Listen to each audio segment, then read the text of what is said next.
Hi, my name is Joseph Parker, WBO champion of the world, and you're watching Sporting Icons.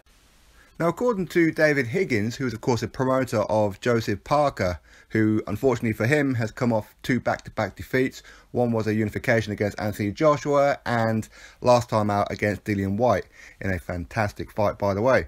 And David Higgins has said that Lucas Browne has in fact been in contact with them to discuss a potential bout between him and Joseph Parker. And this is what David Higgins had to say. Lucas Browne's people are talking to us about a big Trans-Tasman affair. It would definitely make sense in Auckland or New Zealand because Joe has a better fan base in New Zealand than Browne has in Australia. So you could mount a big Trans-Tasman clash. So for me, my initial reaction is great. I would love to see these two get it on.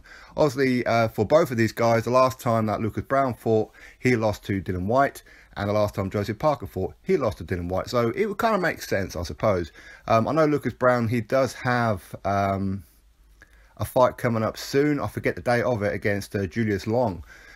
So I would fully expect him to come through that one. And to be honest, as much as I would love to see Parker versus Lucas Browne, and he's absolutely right, it would be a huge Trans-Tasman clash. It really would for me. And, you know, I'm not part of Australia or New Zealand or any part of that part of the world, but I love domestic rivalries. I love rivalries between two countries and all that kind of thing, and this is exactly what it is. Now, I wouldn't be against Joseph Parker having a cherry pick, to be honest, before he takes on Lucas Browne.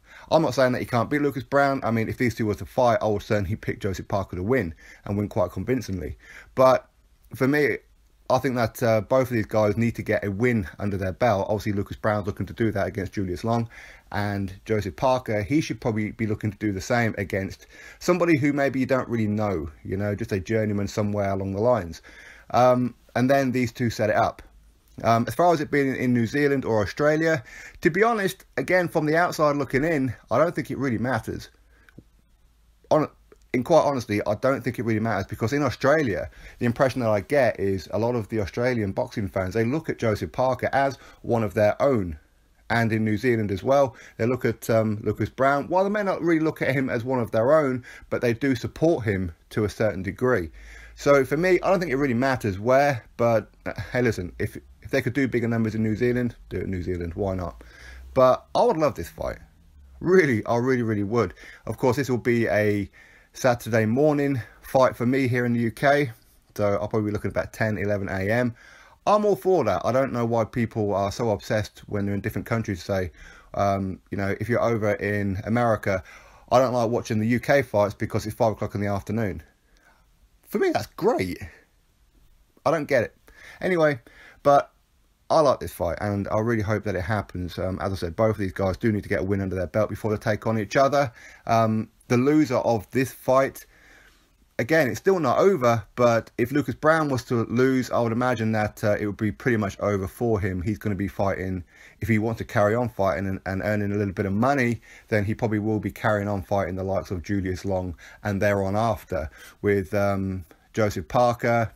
Again, just a couple of tune-up fights. He's still young, so he can always come back. But for me, I would certainly pick Joseph Parker to win, and win quite convincingly. But hey, this is boxing. You never know what happens. Lucas Browne can bang. He really can. And especially if he gets himself into condition and is actually up for the fight. I'm not saying he wasn't up for the fight against Dillian Whyte. And maybe Dillian just frustrated him. Who knows? But Lucas Browne didn't look like he really wanted to be in there. He just looked like he was scared from the opening bell up until he got stopped, brutally stopped. So anyway, that's my thoughts. I'll be interested to know your thoughts as a New Zealander or an Australian. Should this fight be in New Zealand or Australia? Does it really matter? Would you really like to see the fight? And for the rest of us who's not in that neck of the woods, would you also like to see this fight? For me, I'd give it a big hell yeah. Anyway, you drop your thoughts below, click that thumbs up, subscribe. Catch you all on the next video.